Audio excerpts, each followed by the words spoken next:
Kenya's political landscape has witnessed intensified turbulence, currently tearing through the Orange Democratic Movement, where competing vision for the party's future has transformed into open warfare between rival factions, each claiming to carry forward the legacy of the late Raila Odinga.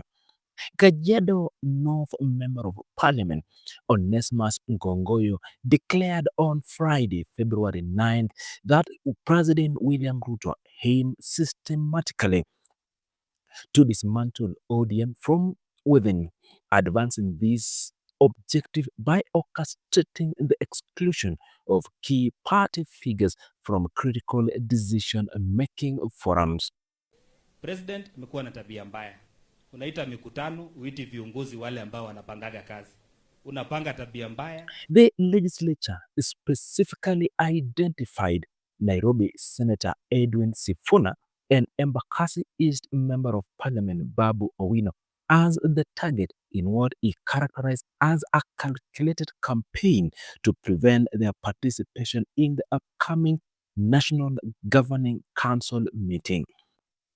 Ngongoyo further distanced himself from any association with the United Democratic Alliance (UDA), categorically stating he would not seek re-election on a UDA ticket due to the fundamental physiological disagreement with the ruling party.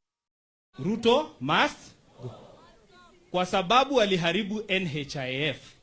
Akaleta shisha na iko na mashida mingi. Ruto must kwa sababu aliharibu university funding model. Akatoa help. Ruto must. The allegation of a presidential interference gained additional momentum when Vihiga Senator Godfrey Osotsi accused State House of attempting to control ODM operation through a direct melting. Speaking on February 8th during the Linda Mwananchi rally in Busia, Osotsi warned that allowing the party to be managed from the presidency would undermine the multi-party democracy and relegate ODM to a political irrelevance.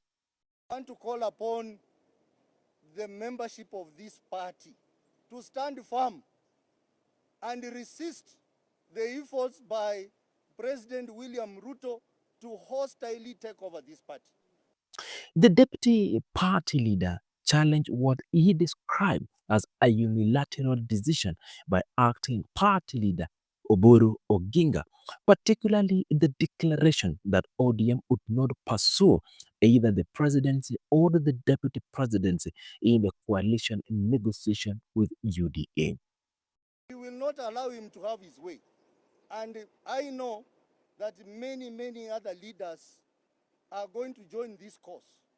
So we want to ask our members, especially in our stronghold, to remain calm, that Sifuna is going nowhere.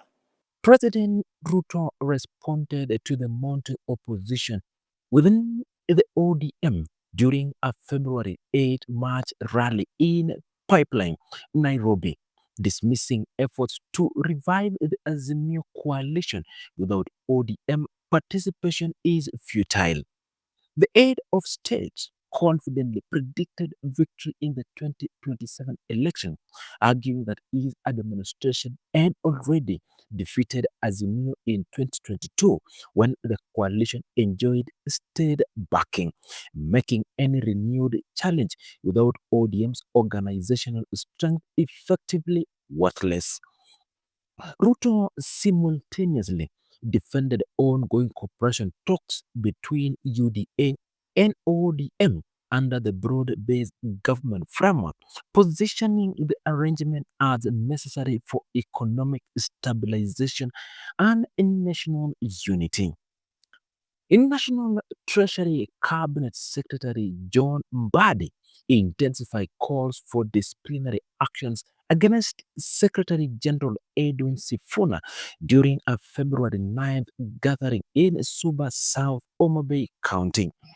Mbadi demanded that the party leader Oburu Oginga convened a central management committee meeting to address what he termed Sifuna's leadership of a rebel movement within ODM, claiming the Nairobi senator has shifted allegiance to the united opposition.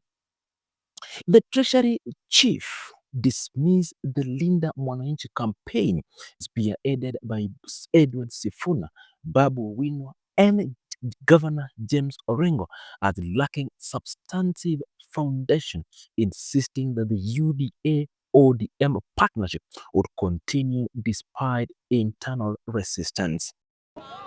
As we will work with Ruto to 2027 and beyond. And 2032, some of us are ready to take over as the president of this country. We are ready. We are ready. If we are not ready, kakando, sisi tuko tayari. Embakasi East Member of Parliament Babu Owino responded defiantly to expulsion threats during the Busia rally, declaring readiness to face by-election if removed from the party.